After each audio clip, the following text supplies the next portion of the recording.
Oh, the Chiefs. The Chiefs are out. Did you know the Chiefs are out? Joey Burr. The kids are telling me that's what they're calling him, is Joey Burr. I'm vomiting. Listen, I'm just telling you what they're calling him. The Cincinnati Bengals beat the Chiefs in overtime, and guess what? They didn't need.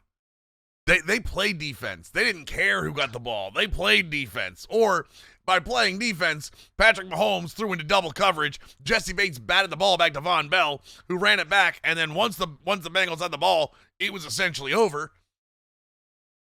Is this first? Let's talk about the Cincinnati Bengals real quick, okay? Yeah. This is the start of a dynasty, right?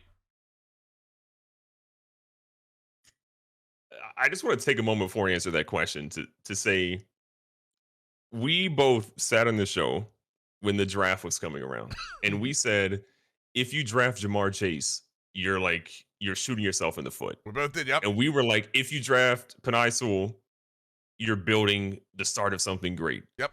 And we, for once, we're both wrong. Usually it's just you that's wrong. Hold on, wait a second. I'm saying half wrong. I think Penei Sewell is still a franchise left tackle, and I think that the Lions are better for him. Sure. I also want to point out at some point this year, I did say that Bengals had a chance to win the division, and you told me I was wrong. I may have been joking when I said that, but that's neither here nor there. I think we are looking at the start of a dynasty, though. Look at what the Bengals essentially have. There are two main holes probably on that roster, right? One, the offensive line, which is probably better than we expected. They've been working pretty well as a unit, but still have given up massive amounts of sacks and pressure from Joe Burrow. Hold on, I'm calling better than we expected. I thought they would have been the worst. I'm throwing the flag. Burrow got sacked 9 times by the Titans the week before. That offensive line is a sieve. There just hasn't been a team that can take advantage of it. Sure, but I'm saying they were not the worst in the league, which is what I assumed they were going to be, was the absolute worst, but they were not the worst in the league from that standpoint. But still, terrible. They have a massive hole there. They need to fill the offensive line. But I think come the offseason, it's going to be a lot easier to say, hey, do you just want to come protect Joe Burrow because we have literal garbage here and you can just... Well, they've got like the 3rd or 4th most cap space in the league in the offseason. We talked about this. They have all that. They have their draft picks. They could literally, I heard this on the radio, I'm stealing it. They can literally draft right tackles, 1st, 2nd, 3rd, 4th, 5th, 6th, 7th, throw them out on the field and go, one of the 7 of you are going to work. And we're going to hit on one of you. We don't know which one of you, but get all your fat asses up on that line. We're coming through. The first person lets Burrow get hit, you're cut, we're moving to the next one. They could do that and then sign 3 more free agents and say the same thing. All they need in the offseason is offensive line. Yeah, well, they also need to replace Eli Apple because come on now. Hold on. I don't think Eli Apple's been that bad. He dropped a pick 6, don't get me wrong. Here's the other. I want you to Google burnt toast. Okay, that's what his coverage looks like. Just burnt toast, nonstop getting torched. Let me talk about the other side of this. Okay. Okay. The Chiefs. We have talked all year long about how Patrick Mahomes does not look like the Patrick Mahomes of old. I want to edit that. I think he looks like the Patrick Mahomes of old. Other teams are just capitalizing on the same throws he used to make that Travis Kelce, who was still amazing, Tyreek Hill, even McCole Hardman, some of his larger receivers that are not there anymore. I think that without the running game that he's had in past seasons, I think he's making the same throws. I think he's always played superhero ball. It's just the law of averages is just finally catching up with him. Is this the beginning of the Chiefs maybe showing, the chinks in their armor? Did your search say I'm Skip Bayless Jr.? No, it's not. It's a hot take. It's a legitimate take. It took them. They got very hot in the middle of the season. For the playoffs, they beat the Bills in a good game.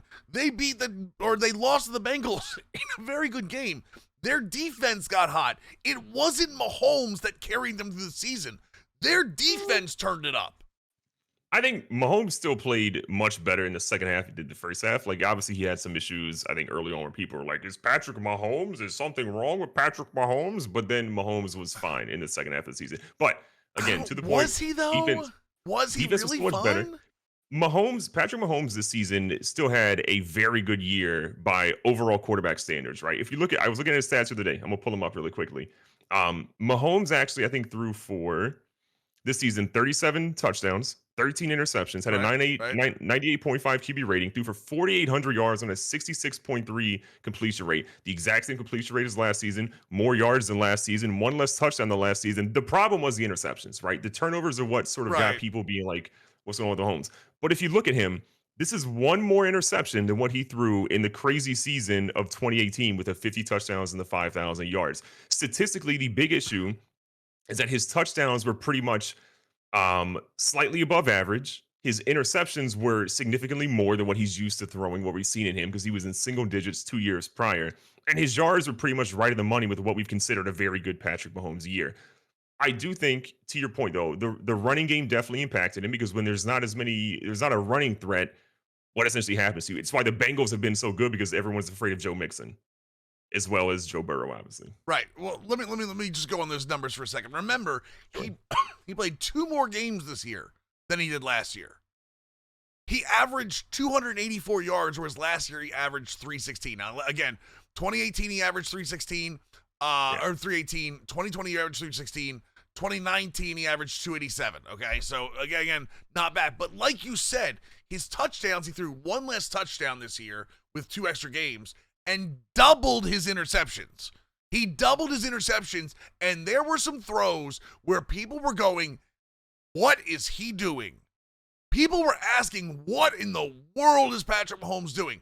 He is starting to feel the pressure of the fact that he is carrying that offense. They need to find a competent running back, not Jarrett Sure. McKinnon. I love Jarrett McKinnon, but he's a receiving back. They have to Edwards find somebody that can take Hilaire's that load off him. Edwards-Helaire can't hold on the ball. Edwards-Helaire Well, literally was in the doghouse most of the year when he wasn't injured because he fumbled.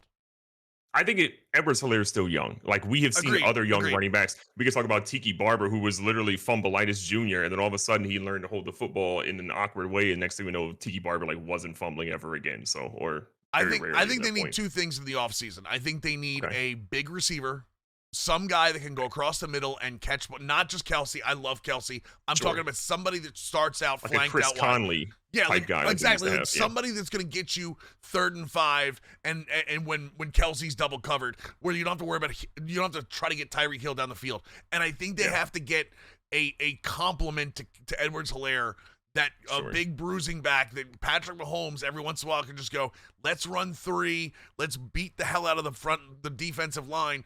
Let's let defensive lines go after the run game a little bit and not pin your ears back whenever he snap, because that's what they're doing. That's what they're doing right now. Yeah. Is they're just saying, screw it, we're just going to go right after Mahomes. Who cares about the running game? Find somebody that can really pull them back a little bit and give Mahomes some time in the pocket so he doesn't feel like he has to be Superman. Sure. And I fully agree with you. I would just say I would add one more thing that they should be doing, and it's more centered around Patrick Mahomes. Take a step back from your deliverables that you're doing for all of your different endorsements. Mahomes was anywhere and everywhere, and I think this is a law of averages, right? You have only so much time that you can dedicate to training and to preparation and like all that different stuff. And if you're doing so much, and some of that is being done during the off season, right? Still, sure. to be fair, where he can batch record and batch do all these different things and focus more in the season. But at some point, this stuff's going to weigh on you. And also, get yourself a little separation from your younger brother. That's what I was going to really ask you. think- The I- younger like, I- brother and the wife. The younger brother and the wife are both the same problem. Like, Yeah, they're, I mean, they're I on think- social media and they're giving, I don't want to call it his brand, but that's what it is. They're giving his brand a complete black eye.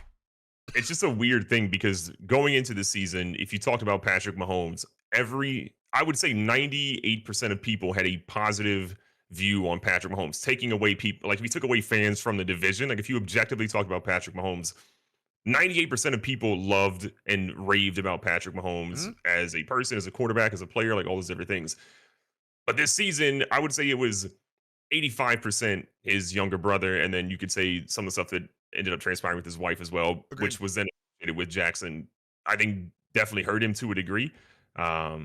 Look, Patrick Mahomes, I think, is still going to be an upper echelon elite quarterback, one of the best we've ever seen do it. But to your point, they need to get those couple of things sort of situated on the team. And I think personally, he's got to have some sort of like come to Jesus moment talk with his family, especially his younger brother and his wife, to be like, look, I need less of what's happening out here. Jackson Holmes is kind of like an encompassing of a lot of younger influencers these days, where I just think, God, please don't do the old thing, but like, You're doing the thing. I know, but it does feel like there's a lack of respect in a lot of places. Sean Taylor thing, for example, was like, there's a lack of respect going on, and just a lack of respect of history. I'm not talking about respecting your elders. I'm talking about respecting history of what things have gone on. You want to look at something? Look at DMCA on Twitch right now. It's the same damn thing.